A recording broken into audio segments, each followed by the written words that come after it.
नमस्कार विद्यार्थी मित्रांनो, आज आपण ATS प्रज्ञाशोध परीक्षा इयत्ता दुसरीच्या पाठ्यपुस्तकातील प्रकरण 7 त्यामधील स्वाध्याय 1 अभ्यासत आहोत. त्यामध्ये बघा, पहिला प्रश्न आहे 66-36 दिलेल्या चौकटीत योग्य ते चिन्ह लिहा. मी तुम्हाला या अगोदरच सांगितलं आहे 1 ते 100 या अंकामध्ये 1, 2, 3, 4 असं 100 पर्यंत जसजसं आपण पुढे जाऊ तसं संख्या ह्या मोठ्या होत जात असतात. आणि 100 पासून 99, 98, 97 असं जसजसं आपण 1 पर्यंत पाठीमागे जात जाऊ तसं संख्या या लहान होत जात असतात. मग लहान मोठेपणा ठरवताना 2 टोकं ज्याच्याकडे असतात ते चिन्ह मोठ्या संख्येकडे करत असतात. 1 टोक ज्याच्याकडे असतं ते चिन्ह लहान संख्येकडे करत असतात. दोन्ही संख्या समान असेल तर बरोबर करतात. हे तर चिन्ह नसतंच. मग आता बघा 66 आणि 36 याच्यामध्ये 1 पासून जसं आपण 100 पर्यंत म्हणत जाऊ त्यामध्ये सुरुवातीला 36 येतं आणि नंतर 66 येतं. म्हणजे साहजिकच 36 पेक्षा 66 मोठा आहे. म्हणजे 66 कडे 2 टोके करावी लागतील. म्हणजेच 66 कडे 2 टोके केलं तर आपोआपच 36 कडे 1 टोके येईल. म्हणजे 66 हे मोठं आहे 36 पेक्षा. ह्यालाच ग्रेटर दॅन असेही म्हणतात इंग्लिशमध्ये. 66 ग्रेटर दॅन 36. त्याच्यानंतर प्रश्न म्हणजे याच्यामध्ये आपलं बरोबर उत्तर कोणतं आहे? पर्याय क्रमांक 1 आहे का? नाही. पर्याय क्रमांक 2 आहे का? नाही. पर्याय क्रमांक 3. पर्याय क्रमांक 3ला तुम्हाला गोल करावं लागेल. त्यानंतर 8, 9, 7 या मालिकेत सर्वात लहान अंक कोणता?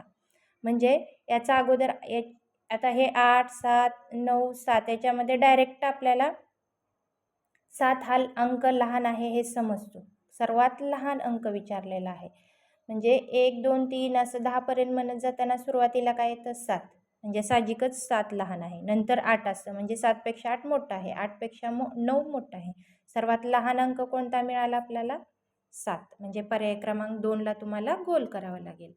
त्यानंतर प्रश्न तिसरा आहे 6, 9 हे अंक एकदाच वापरून मोठ्यात मोठी 2 अंकी संख्या कोणती? आपल्याला कोणती विचारले? मोठ्यात मोठी. 2 अंक दिलेले असतात त्याच्यापासून 2च संख्या तयार होत असतात. कोणकोणत्या संख्या तयार होतील? हे 6 आणि 9 एकदाच वापरून आपण 69 तयार केलो.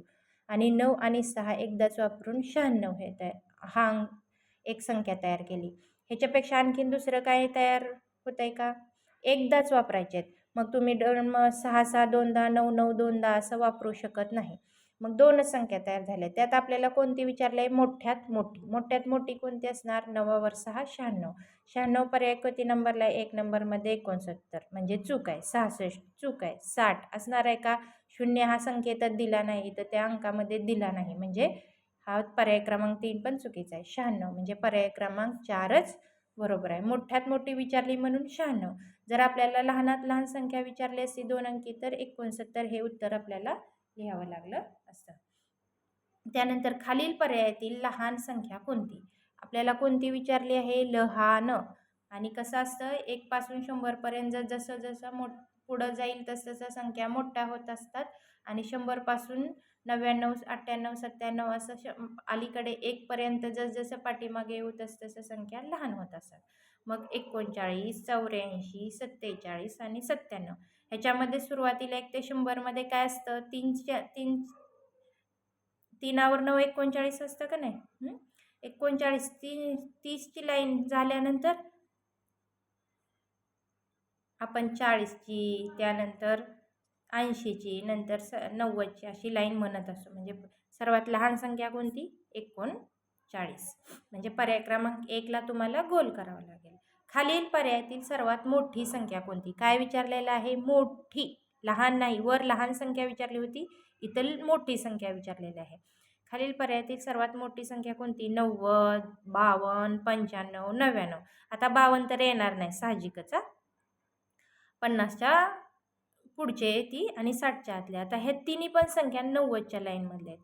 मग 90 पेक्षा मोठं काय असतं? 91, 92, 93 म्हणत जातो का नाही जसं पुढे जाईल. तिन्ही पण संख्या एकाच लाईनमधल्या आहेत. मग आपल्याला ह्याच्यावरनं ठरावं लागेल. 95 पेक्षा मोठं 99 येतं का नाही? 95च्या पुढं आहे 99. म्हणजे सर्वात मोठी संख्या काय? 99. म्हणजे तुम्हाला यातून काय माहिती व्हायला पाहिजे की लहानात लहान संख्या कोणती, मोठ्यात मोठी संख्या कोणती. लहान संख्येकडं अ, अ, एकच टोक असणारं चिन्ह असतं आणि मोठ्या संख्येकडं 2 टोक असणारे चिन्ह असतं. दोन्ही संख्या समान असतील तर बरोबर हे इक्वल म्हणतात त्याला इंग्लिशमध्ये. इक्वलचं चिन्ह द्यावं लागेल. मराठीत ग्रेटर दॅन म्हणतात म्हणजे मोठी, पेक्षा मोठी आणि स्मॉलर दॅन म्हणजे पेक्षा लहान. हं? तर अशा प्रकारे 7 प्रकरण संख्यांचा लहान मोठेपणा यातील स्वाध्याय क्रमांक 1 आपला संपलेला आहे. भेटू पुढील भागात.